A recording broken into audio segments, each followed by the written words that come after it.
दोस्तों नमस्कार। मैं Sunil Goswami, advocate, Punjab and Haryana high court Chandigarh. आज एक रूलिंग में पढ़ रहा था एनडीपीएस एक्ट के बारे में।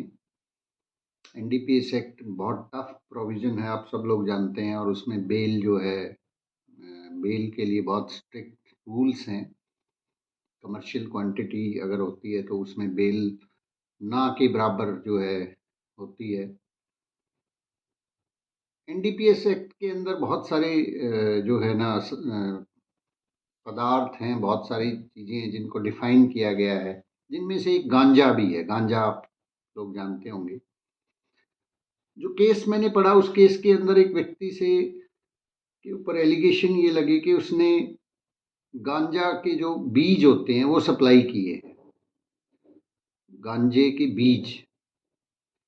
तो बेल जो है नीचे उनकी रिजेक्ट हो गई। उसके बाद उन्होंने हाई कोर्ट में डाली और उसके बाद सुप्रीम कोर्ट के अंदर जब ये मामला गया तो सुप्रीम कोर्ट ने ये पाया कि गांजे के जो बीज हैं वो एनडीपीएस एक्ट के अंदर फॉल नहीं करते, ये ऑफेंस है ही नहीं।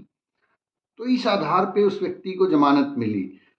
ऑनरेबल कोर्ट ने स्पेसिफिक एक पैरा दिया गया है, उस पैरे के अंदर लिखा है कि the material on record shows that the petitioner has supplied ganja seeds for cultivation and as per the definition of ganja in section 2 B of the NDPS Act, it is not a banned contraband.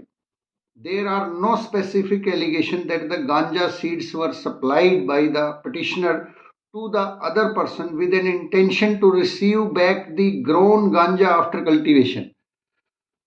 Court ने ये कहा कि उसने गांजे के seed तो supply किए, पर ऐसा कोई एलिगेशन नहीं है कि वो बीज बोने के बाद उसने वो जो पैदावार होगी गांजे की वो उसको वापस चाहिए। तो इस आधार पे कोर्ट ने जमानत दी कि यहाँ पे जो गांजे के बीज हैं वो कॉन्ट्राबैंड की श्रेणी में नहीं आते हैं। ये जो केस है, इस केस का नाम है हाशु भाई काम भाई Thakur versus state of Gujarat. 26 अप्रैल 2023 की ये जजमेंट है और लॉ हेराल्ड सुप्रीम कोर्ट का जो एडिशन है उसके पेज नंबर 958 के ऊपर ये है। 2023 part 2 law herald SC 958 supreme court की ये जजमेंट है। Honourable mister justice Hrishikesh Roy और honourable mister justice Manoj Mishra ji की ये जजमेंट है। तो इस तरह का केस अगर आपके पास आता है या इस तरह की नॉलेज हमें धीरे धीरे इम्प्रूव करनी चाहिए कि हम कुछ और नया सीखते रहें। बहुत बहुत शुक्रिया।